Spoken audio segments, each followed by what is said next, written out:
नमस्कार साथियों, मैं दीपक श्रीवास्तव आप सभी का स्वागत करता हूं आपके परिवार डीपीएस करियर एकेडमी में। जो भी हमारे चैनल से नए जुड़ रहे हैं प्लीज़ चैनल को सब्सक्राइब कर लीजिए और वीडियो को शेयर कर दीजिएगा। हम लोग मूल विधि में सबसे पहले हमने जो टॉपिक लिया है, जो कि मोस्ट इम्पॉर्टेंट टॉपिक है, मानव अधिकार संरक्षण अधिनियम 1993। इसका हमने कल जो हमने पढ़ा था उसमें मैंने आपको ये बताया था। हम लोग अगर एक थोड़ा सा ले लेते हैं कि हमने कल क्या पढ़ा, एक बार रिवीजन ले लें। तो कल हमने ये पढ़ा था कि जो हमारा protection of human right act वो 1993 में आया था। पहली चीज़ मैंने ये बताई थी आपको। उसके बाद मैंने इसमें ये बोला था कि इसमें टोटल कितने अध्याय हैं, कितने चैप्टर हैं। चैप्टर इसमें 8 हैं और धारा इसमें कितनी है, धारा इसमें 43 है, 43 है। ये हमने कल देखा था। उसके बाद मैंने इतिहास बताया था कि यूनाइटेड किंगडम में 1689 में बिल ऑफ राइट्स आया। ठीक है, बिल ऑफ राइट्स आया। बिल ऑफ राइट्स आया, उसमें हैबियस कार्पस आया, यानी बंदी प्रत्यक्षीकरण, उसको मैग्ना कार्टा कहा गया, क्योंकि वही एक ऐसा डॉक्यूमेंट मिला पहला जिससे ये देखा गया कि मानव अधिकार को कैसे प्रोटेक्शन दी जा सकती है, कैसे संरक्षण किया जा सकता है। ठीक है, उसके बाद हमने पढ़ा था United nation universal declaration of human right, है ना। उसकी मीटिंग पेरिस में हुई थी। कब हुई थी? तो हमने देखा था कि 10 दिसंबर 1948 में उसकी मीटिंग हुई थी। कब हुई थी उसकी मीटिंग? 10 दिसंबर 1948 में उसकी मीटिंग हुई थी। इसी की वजह से 10 दिसंबर को क्या मनाया जाता है?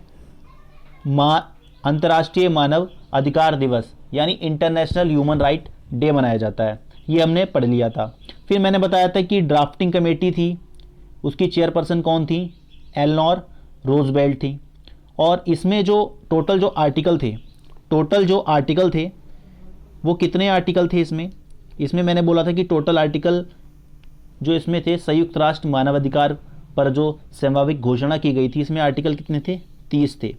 और इसमें जो इम्पॉर्टेंट आर्टिकल थे वो मैंने कल आपको करवा दिए थे। जैसे पहला आर्टिकल, सभी मनुष्य बराबर हैं। जिसने पहली वीडियो नहीं देखी है ना, वो प्लीज़ जाकर उसको देख लीजिएगा। तीसरा आर्टिकल, जीवन स्वतंत्रता सुरक्षा का अधिकार। आर्टिकल या अनुच्छेद 4, गुलामी से स्वतंत्रता। 5, प्रताड़ना के विरुद्ध अधिकार। 9, मनमाफिक हिरासत तथा गिरफ्तारी के विरुद्ध मानवाधिकार। या 13, एक राज्य में या फिर प्रांत में कहीं भी घूमने की स्वतंत्रता। 18 आर्टिकल, विचार एवं अभिव्यक्त की स्वतंत्रता, right to freedom of thought and expression, है ना। 21 आर्टिकल में हमने देखा था राइट टू वोट। तो इसके आगे का हम लोग करेंगे कंटिन्यू। ये तो सब कल का था जो हमने कल डिस्कस कर लिया था।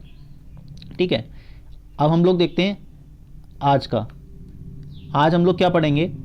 आज हम पढ़ेंगे कि जैसे हमने कल आपको ये बताया था कि जब ये आया था आपका United nation universal declaration of human right, तो इसमें एक बात ये बोली गई थी कि ये लीगली, मतलब कानूनी रूप से बाध्य नहीं है। ठीक है, तो ये कानूनी रूप से क्या था? किसी भी देश के ऊपर बाध्य तो था नहीं कि कोई देश इसको माने या ना माने, ये तो उसकी मर्जी। सही बात है। तो आखिरकार संरक्षण मिलेगा कैसे? संरक्षण मिलेगा कैसे जब कोई देश की मर्जी है भाई वो माने या ना माने? तो हुआ क्या, आपका यूनाइटेड नेशन में यानी यूएन में, यूनाइटेड नेशन में एक मीटिंग हुई। एक क्या हुई? मीटिंग होती है और वो मीटिंग कहाँ होती है? वो मीटिंग होती है न्यूयॉर्क में। ठीक है, और ये यूनाइटेड नेशन का क्या है? हेडक्वार्टर भी है। यूनाइटेड नेशन का हेडक्वार्टर भी है। यहाँ पर एक मीटिंग होती है और वो मीटिंग कब होती है? वो मीटिंग होती है 19 दिसंबर 1966 में। ठीक है, 19 दिसंबर 1966 में एक मीटिंग होती है यूनाइटेड नेशन की। ठीक है, संयुक्त राष्ट्र की एक मीटिंग होती है न्यूयॉर्क में, और जो कि हेडक्वार्टर भी है यूएन का। तो यहाँ पर 2 संधि पत्रों पर क्या किए गए? एक एफिडेविट बनाए गए। इन्होंने कहा कि भाई यहाँ पर क्या ना, कानूनी रूप से तो ये लागू कोई देश करे या ना करे, पुराना वाला जो चीज़ था। ठीक है, तो उस पर एक तरह से संरक्षण नहीं मिल पा रहा था मानवाधिकार को, तो ये चीज़ यहाँ पर बोली गई। तो इन्होंने क्या किया, इन्होंने दो संधि करी। क्या करी? दो संधि करी, दो यहाँ पर संधि हुई, संधि हुई, जिसमें जिसमें ये बोला गया कि इन अधिकार पत्र पर, जिसमें ये बोला गया, ध्यान से सुनना, जिसमें ये बोला गया इस अधिकार पत्र पर क्या करा जाएगा, जो भी देश साइन करेगा, जो भी देश इसे अपनाएगा, वो अपने देश में कानूनी रूप से उसको लागू भी करेगा, लागू भी करेगा। तो दो संधियां क्या थी? पहली जो संधि थी वो थी नागरिक एवं राजनीतिक अधिकारों पर अंतर्राष्ट्रीय प्रतिज्ञा पत्र, यानी नागरिक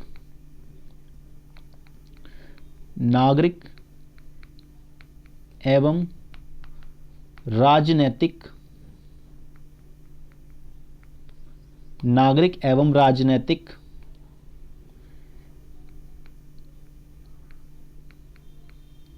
अधिकारों पर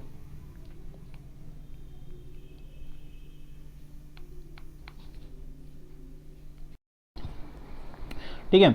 तो नागरिक एवं राजनीतिक अधिकार, नागरिक एवं राजनीतिक अधिकारों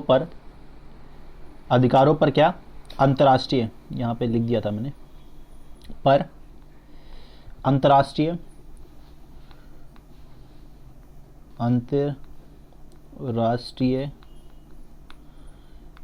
प्रतिज्ञा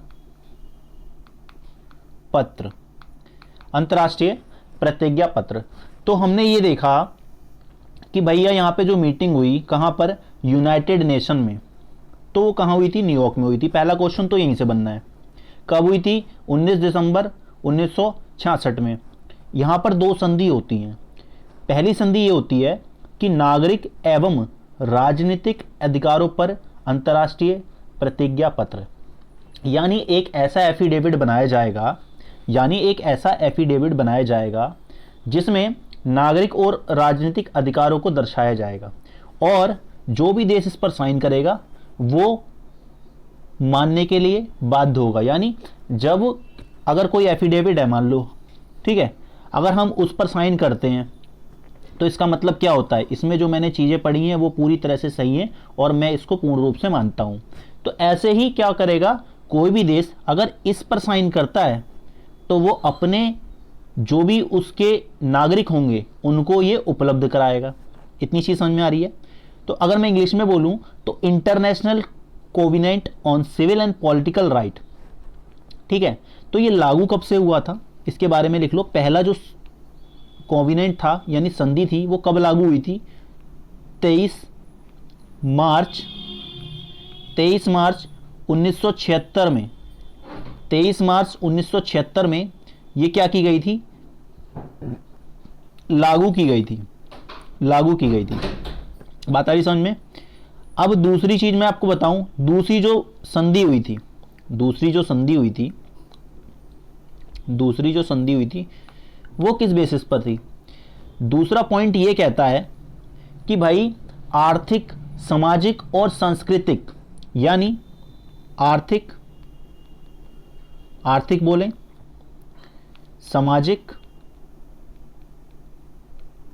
सामाजिक और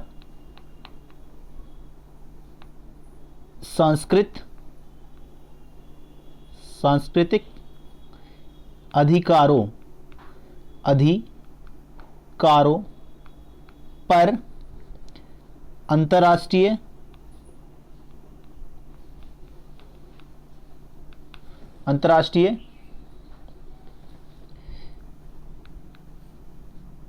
प्रतिज्ञा पत्र। बात आ रही समझ में? अंतर्राष्ट्रीय प्रतिज्ञा पत्र, यानी पहली जो संधि होती है हमारी, उसमें यह बोला गया था कि international covenant on a civil and political right, मतलब नागरिक एवं राजनीतिक अधिकारों पर अंतर्राष्ट्रीय प्रतिज्ञा पत्र होगा। दूसरी जो संधि थी उसमें ये बोला गया था आर्थिक सामाजिक यानी इकोनॉमिक, इसको क्या बोलते हैं, आर्थिक को इकोनॉमिक, सामाजिक मतलब सोशल, सांस्कृतिक मतलब कल्चरल, ठीक है, यानी आर्थिक सामाजिक और सांस्कृतिक अधिकारों का एक चिट्ठा बनाया जाएगा, एक एफिडेविट बनाया जाएगा, जिस पर देश जो साइन करेगा, जो देश हस्ताक्षर करेगा, वो अपने नागरिकों को देगा। समझ गए? यानी मैं इंग्लिश में इसको बोलूं तो international covenant on economic, social and cultural right. और ये लागू कब से किया गया था? ये जो लागू किया गया था, ये लागू किया था 3 जनवरी 1966 से। 3 जनवरी 1966 से ये लागू किया गया था। बात समझ में आ रही है? यानी जो पहला वाला आपकी संधि थी वो लागू की गई थी 23 मार्च 1976 से, और जो दूसरी वाली थी वो 3 जनवरी 1966 से लागू की गई। बात इतनी समझ में आ रही होगी। इसके बाद बातें और भी चली। इसके बाद नई चीज़ जो क्या आई, एक कॉन्फ्रेंस होती है, यानी मानव अधिकार पर एक अंतर्राष्ट्रीय सम्मेलन होता है, या फिर बोलें world conference on human rights, world conference on human right, या फिर मैं बोल दूं कि हिंदी में लिख देता हूं मानव अधिकारों पर अंतरराष्ट्रीय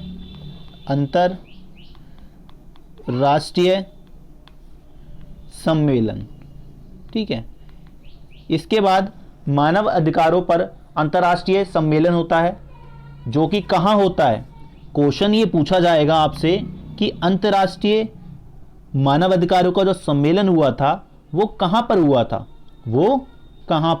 हुआ था, तो आपसे ये चीज़ जब पूछी जाएगी तो इसका आंसर आप क्या दोगे?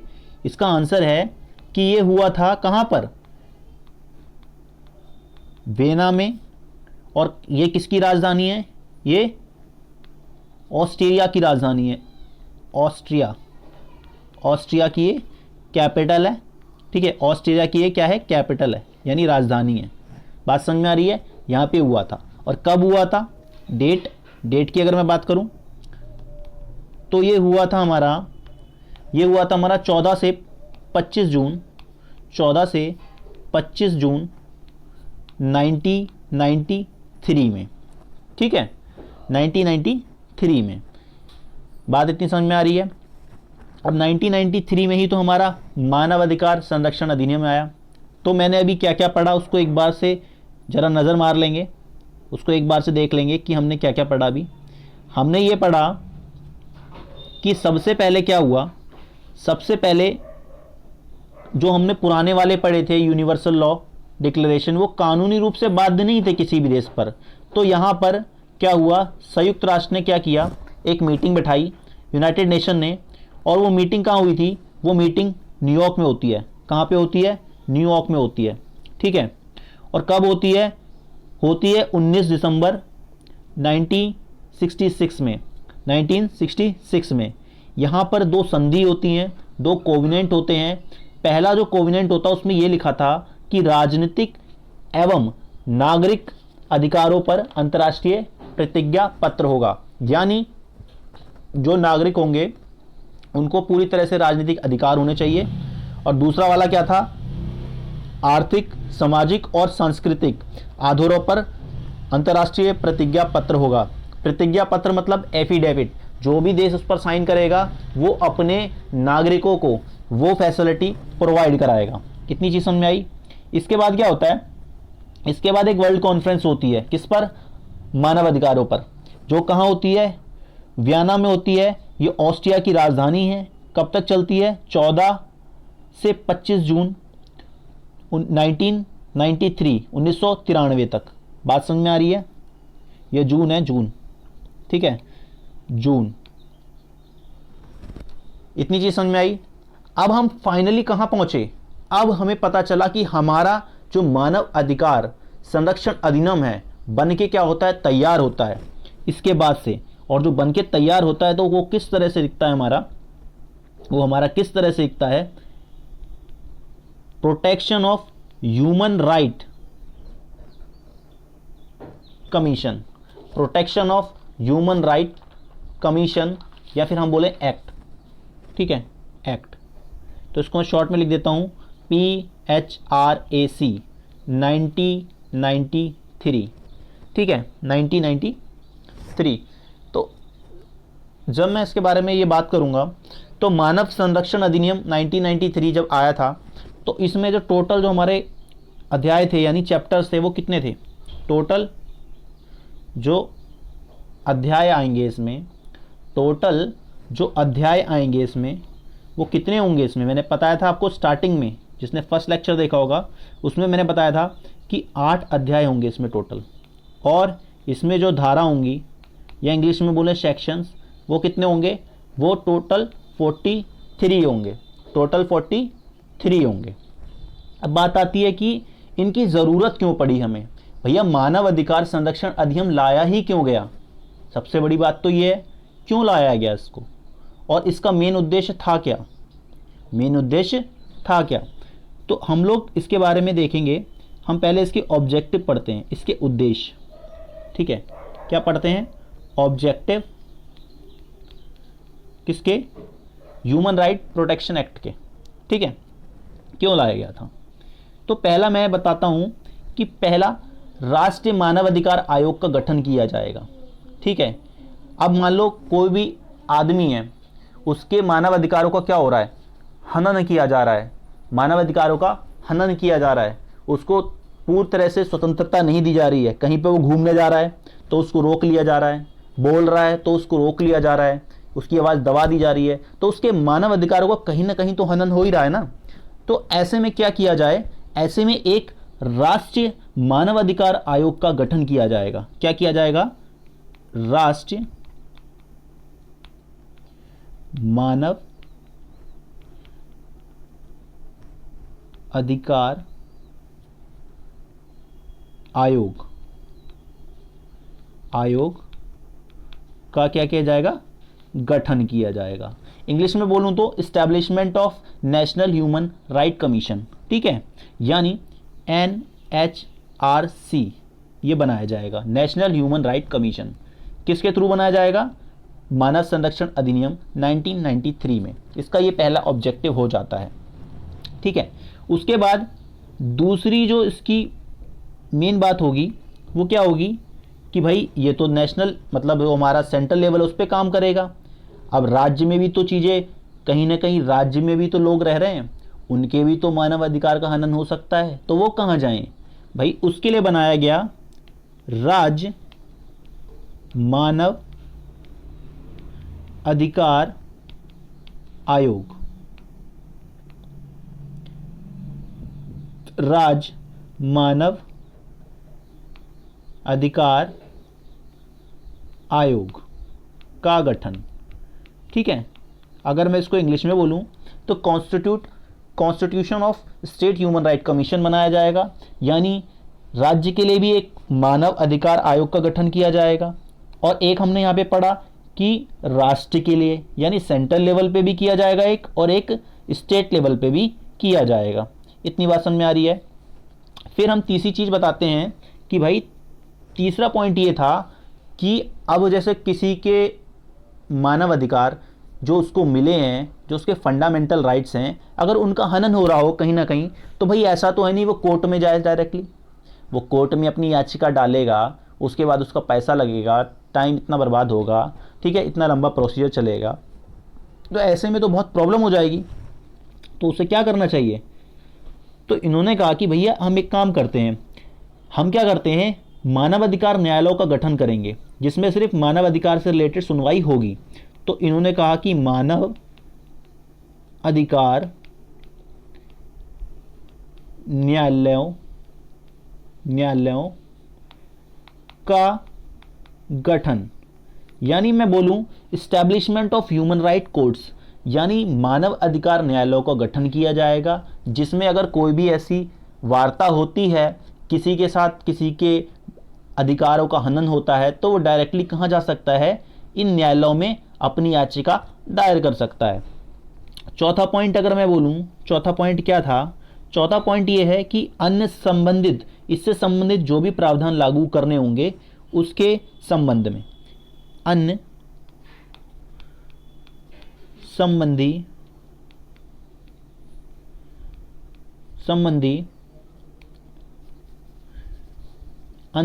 अन्य संबंधी प्रावधान लागू करना, ठीक है, अन्य संबंधी प्रावधान लागू करना, क्या करना, लागू करना, यानी अदर प्रोविजंस जो भी होंगे। इसको एक बार फिर से देखते हैं नज़र, इसके ऑब्जेक्टिव क्या थे, अगर हम इसको एक बार से देखें नज़र में, NHRC पहला ऑब्जेक्टिव ये था कि हम क्या करेंगे, हम राष्ट्रीय मानव अधिकार आयोग का गठन करेंगे सेंट्रल लेवल पर। दूसरा पॉइंट, हम स्टेट लेवल पर भी एक ऐसा गठन करेंगे, ऐसी एक संस्था बनाएंगे। तीसरी चीज़ हमने देखी कि न्यायालयों का गठन करेंगे, मानव अधिकारों के लिए अलग न्यायालय होंगे, जिससे सुनवाई जल्द से जल्द हो सकेगी और अच्छी कार्रवाई हो सकेगी और उनको उनका अधिकार मिल सकेगा। चौथा इसमें है कि जो भी इससे रिलेटेड प्रावधान होंगे उनको कैसे लागू किया जाए, ये सब चीज़ें इसमें हो जाएंगी, ये सब चीज़ें इसमें हो जाएंगी। और इसमें हमने क्या देखा था, इसमें हमने देखा था कि इसमें अध्याय कितने हैं, यानी चैप्टर इसमें टोटल 8 हैं और धारा इसमें कितनी है, 43 हैं। तो अब हम स्टार्ट करते हैं अपना अध्याय 1, यानी चैप्टर 1। चैप्टर 1 स्टार्ट करेंगे बेहतरीन तरीके से, चैप्टर 1 स्टार्ट करेंगे बेहतरीन तरीके से। ये हो गया हमारा क्या, चैप्टर 1, चैप्टर 1 यानी अध्याय 1। अध्याय 1 का मतलब क्या है कि इस चैप्टर में हम क्या पढ़ेंगे, प्रारंभिक चीज़ों का अध्ययन करेंगे। प्रारंभिक चीज़ मतलब क्लीनर रेमेडी, मतलब जो स्टार्टिंग में प्राइमरी जो चीज़ें होंगी उनका हम इसमें क्या करेंगे, अध्ययन करेंगे। अब जो हमारा चैप्टर 1 है, इसमें सिर्फ क्या कितनी धारा आती हैं, इसमें जो धारा आती हैं वो सिर्फ 2 धारा आती हैं। कितने सेक्शन आते हैं, 1 और 2, ठीक है। और ये जो धारा है ना, इनको आप कोरिलेट मत कर देना हमारे संविधान वाले से, ठीक है। तो धारा 1 और 2, अब धारा 1 क्या कहती है और धारा 2 क्या कहती है, इसके बारे में थोड़ी सी हम चर्चा करेंगे। अब हम चैप्टर 1 पे चल रहे हैं, धारा 1 और 2। तो सबसे पहले मैं धारा 1 की बात करूंगा। किसकी बात करूंगा, सबसे पहले हम किसकी बात करेंगे, धारा 1 की बात करेंगे, यानी सेक्शन 1। धारा 1, धारा 1 क्या कहती है, इस पहला पॉइंट इसमें है, इसका नाम क्या होगा। धारा क्या कहती है इसकी, कि इसका नाम क्या होगा, ठीक है। जो भी हमने ये संस्था बनाई, इसका नाम क्या होगा, इसका नाम है PHRA 1993, यानी protection of human right act, ये बनाया हमने, यानी मानव अधिकार संरक्षण अधिनियम, मानव अधिकार संरक्षण अधिनियम ये बनाया हमने ना, इसमें इसका नाम ये हो गया। दूसरी चीज़ क्या लेंगे, दूसरी चीज़ हमारी ये होगी कि एक्सटेंट, यानी विस्तार कहाँ तक है इसका विस्तार कहाँ तक होगा, ये देखेंगे। तो भैया पहले तो जम्मू एंड मतलब कश्मीर वाला पोर्शन में थोड़ी दुविधा थी, अब तो संपूर्ण भारत में ये लागू है। तो क्या हो जाएगा, संपूर्ण भारत, तो संपूर्ण भारत में ये इसका विस्तार है, हर जगह ये लागू है। तीसरी चीज़ अगर मैं बोलूँ, तीसरा पॉइंट, ये लागू कब से हुआ, तो ये लागू होता है 28 सितंबर 1993 से, 28 सितंबर 1993 से। अभी तक जो हमने बातें की उसके बारे में थोड़ा सा देखें कि अभी हमने चैप्टर 1 देखा। चैप्टर 1 में हमने ये देखा, यानी अध्याय 1 में हमने ये देखा कि इसमें धारा 1 और 2 हैं, धारा 1 और 2 हैं। तो धारा 1 क्या कहती है? धारा 1 में इसका नाम, इसका विस्तार और इसको लागू करना, हर जगह यही होता है सेक्शन 1 में, ठीक है। तो इसका नाम क्या है? मानव अधिकार संरक्षण अधिनियम 1993। विस्तार कहाँ तक है? संपूर्ण भारत पर है, क्योंकि अब तो सब चीज़ सही हो गई है। पहले अपवाद था कश्मीर का, लेकिन अब तो नहीं है ना। लागू कब हुआ? 28 सितंबर 1993 को ये लागू हो जाता है, ये लागू हो जाता है। इतनी बात समझ में आ रही है। अब हम चलते हैं धारा 2 पर। अब हम चलते हैं धारा 2 पर। धारा 2 पर चलते हैं। धारा 2, धारा 2 हमारी क्या कहती है? धारा 2 जो है उसमें डेफिनेशन दी गई है, यानी परिभाषा दी गई है। जो मानव अधिकार संरक्षण अधिनियम है हमारा, उसकी परिभाषा इसमें दी गई है। इसमें ये बोला गया है, मतलब इसमें बहुत सारे A B C करके हैं, 2A 2B 2C ऐसे करके हैं, लेकिन हमें इंपॉर्टेंट वाला पढ़ना है जो कि हमारे एग्जाम में डायरेक्टली वहाँ से क्वेश्चन पूछ लेगा। चीज़ समझ में आ रही है? तो हमें क्या पढ़ना है इसमें? इसमें हमें जो इम्पॉर्टेंट पॉइंट है वो है 2D, यानी 2 घा। जो आर्टिकल 2 है हमारा, जो मतलब जो हमारी धारा 2 है, वो सेक्शन 2 में 2D जो है उसमें ये बोला गया है मानव अधिकारों की परिभाषा दी गई है। उसमें क्या दिया गया है? उसमें क्या दिया गया है? उसमें दिया गया है मानव अधिकारों की परिभाषा दी गई है। क्या दी गई है? मानव अधिकारों की परिभाषा दी गई है उसमें, ठीक है। मानव अधिकारों को क्या दी गई है? परिभाषा दी गई है, ठीक। तो मानव अधिकार से आशय ऐसे अधिकारों से है जो व्यक्ति के प्राण, स्वतंत्रता, समानता तथा गरिमा से संबंधित हो तथा जिन्हें संविधान द्वारा प्रतिभूत किया हो या अंतर्राष्ट्रीय प्रतिज्ञा पत्र द्वारा लागू किया गया है या फिर भारतीय न्यायालय द्वारा परिवर्तन किया गया है। तो इसमें कुछ नहीं आपको याद रखना है, इसमें मेन पॉइंट जो याद रखना है वो मैं यहाँ पे लिखता हूँ डायरेक्टली। वो पॉइंट आपको याद क्या रखना है कि संविधान द्वारा, इसकी जो परिभाषा इसमें ये बोला गया कि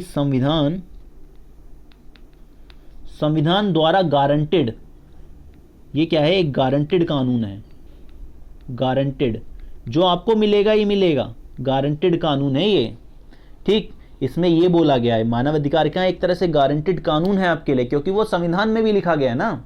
अगर आप सेक्शन 3 उठा के देखेंगे हमारी पॉलिटी का, इंडियन पॉलिटी का, भारतीय संविधान का, तो उसमें ये बात बोली गई है ना। उसमें फंडामेंटल राइट्स दिए गए हैं, यानी आपको क्या दिए गए हैं? मौलिक आपके अधिकार दिए गए हैं ना आपको। जैसे ही कोई पैदा होता है, भारत का नागरिक बन जाता है, उसको वो सारे मौलिक अधिकार मिल जाते हैं जो हमारे भारतीय संविधान में लिखे गए हैं। तो एक तरह से संविधान द्वारा गारंटेड वचन है। दूसरा इसमें पॉइंट जो इंपॉर्टेंट हो जाता है वो ये है कि अंतर्राष्ट्रीय प्रतिज्ञा पत्र में निहित हो और भारतीय न्यायालय द्वारा परिवर्तनीय लागू हो। यानी कोई भी अंतर्राष्ट्रीय जो संधि की गई है, अंतर्राष्ट्रीय प्रतिज्ञा पत्र मतलब एफिडेविट, प्रतिज्ञा पत्र में निहित हो, लिखा हुआ हो, उसमें निहित हो और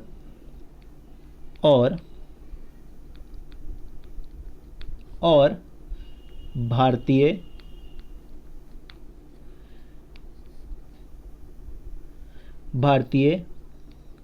न्यायालय द्वारा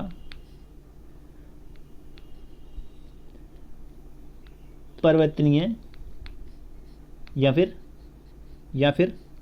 लागू हो, ठीक है, लागू हो।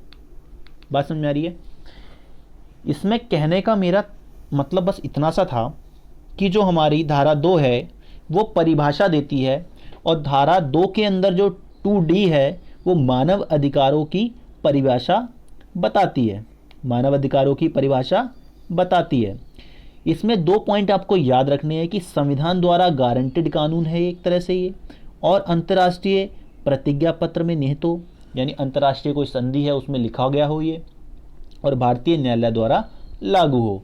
तो इसमें कोई भी आपको दिक्कत नहीं आ रही होगी। अब हम चैप्टर 2 है वो हम लोग नेक्स्ट लेक्चर में कंप्लीट करेंगे। अभी तक जो हमने पढ़ा है उसको थोड़ा सा एक बार रिवीजन कर लें, उसको एक बार थोड़ा सा रिवीजन कर लें, ठीक है। तो सबसे पहले हमने क्या पढ़ा, हमने ये पढ़ा था कि जो हमारा एक मीटिंग हुई थी संयुक्त राष्ट्र यानी यूएन की, यूनाइटेड नेशन की, वो कहाँ हुई थी, न्यूयॉर्क में हुई थी। कब हुई थी, वो हमारी 19 दिसंबर 1966 में हुई थी, 1966 में हुई थी। इसमें 2 संधियाँ होती हैं। पहली संधि नागरिक एवं राजनीतिक अधिकारों पर अंतर्राष्ट्रीय प्रतिज्ञा पत्र था, जो कि 23 मार्च 1976 में लागू किया गया। उसके बाद हमने ये देखा कि आर्थिक, सामाजिक, सांस्कृतिक अधिकारों पर अंतर्राष्ट्रीय प्रतिज्ञा पत्र, जो कि 3 जनवरी 1966 पे लागू किया गया। उसके बाद हमने ये देखा उसके बाद हमने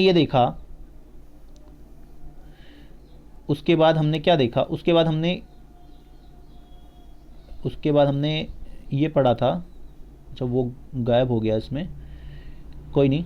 उसके बाद हमने ये देखा था, अगर मैं इसको पीछे ले जाऊँ, उसको तो वाइट कर देते हैं तब आ जाएगा, ठीक है। तो हमने ये देखा था कि वर्ल्ड कॉन्फ्रेंस हुई थी। क्या हुई थी, वर्ल्ड कॉन्फ्रेंस हुई थी, जो कि मानव अधिकारों पर अंतर्राष्ट्रीय सम्मेलन हुआ था, वियना ऑस्ट्रिया में हुआ था, जो कि 14 से 25 जून 1993 तक चला, जिसमें तब जाके हमें मिला क्या, मानव अधिकार संरक्षण अधिनियम या फिर protection of human right act 1993, जिसमें टोटल 8 अध्याय हैं, यानी 8 चैप्टर हैं, और धारा 43 हैं। इसका मेन ऑब्जेक्टिव क्या था, इसका पहला ऑब्जेक्टिव हमने पढ़ा कि राष्ट्र मानव अधिकार आयोग का गठन करेगा सेंट्रल के लिए, और राज्य मानव अधिकार आयोग का गठन करेगी। मानव अधिकार न्यायालयों का गठन होगा, जिसमें सिर्फ उसी की सुनवाई की जाएगी मानव अधिकार से रिलेटेड, और अन्य संबंधित प्रावधान लागू करना। ये चीज़ हमने इसमें देख ली थी। उसके बाद हमने धारा 1 को पढ़ा, जिसमें हमने ये देखा, धारा 1 को पढ़ा, उसमें हमने ये देखा, चैप्टर 1 में धारा 1 और 2 थी। तो हमने ये देखा धारा 1 में कि सबसे पहले तो इसका नाम डिसाइड किया गया, मानव अधिकार संरक्षण अधिनियम 1993, और विस्तार कहाँ तक है इसका, संपूर्ण भारत में। लागू कब से किया गया, 28 सितंबर 1993 से ये लागू किया गया। इतनी चीज़ समझ में आई, ये चीज़ हमने इसमें पढ़ ली। उसके बाद हमने क्या पढ़ा, उसके बाद हमने धारा 2 पढ़ी, यानी धारा 2 में परिभाषा दी गई है, और धारा 2D में मानव अधिकारों की परिभाषा दी जाती है, जिसमें 2 पॉइंट इंपॉर्टेंट याद रखने हैं आपको कि संविधान द्वारा गारंटेड हो, दूसरा अंतर्राष्ट्रीय प्रतिज्ञा पत्र में निहित हो या भारतीय न्यायालय द्वारा लागू हो। इसके बाद हम लोग जो पढ़ेंगे वो अध्याय 2 पढ़ेंगे, यानी चैप्टर 2, जिसमें धारा 3 से 11 हैं। तब तक के लिए जय हिंद, जय भारत। और चैनल को जिन्होंने सब्सक्राइब नहीं किया है प्लीज़ चैनल को सब्सक्राइब कर लीजिए।